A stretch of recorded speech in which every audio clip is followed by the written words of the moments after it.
প্রিয় দর্শক মণ্ডলী, আপনাদের সামনে এখন শেয়ার করব তিরমিজি শরীফের 2375 নং হাদিস।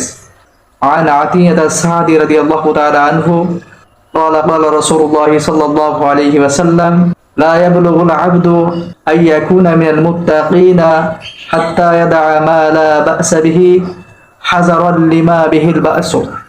আতিয়াত সাদি রাদিয়াল্লাহু তাআলা আনহু থেকে বর্ণিত, তিনি বলেন রাসূল সাল্লাল্লাহু আলাইহি ওয়াসাল্লাম বলেছেন, কোন বান্দা ততক্ষণ পর্যন্ত মুত্তাকিন হতে পারবে না যতক্ষণ পর্যন্ত সে গুনাহের আশঙ্কায় গুনাহ নেই এমন কাজগুলোকেও ছেড়ে না দিবে। তাই প্রিয় দর্শক মণ্ডলী, আমাদের সকলকে গুনাহ নেই এমন কাজগুলোকেও গুনার আশঙ্কায় ছেড়ে দেওয়া উচিত। আল্লাহ রাব্বুল আলামিন আমাদের সকলকে যেন এমন ভাবে গুনাহ থেকে সতর্ক থাকবার মতো তৌফিক দান করুন। আমিন।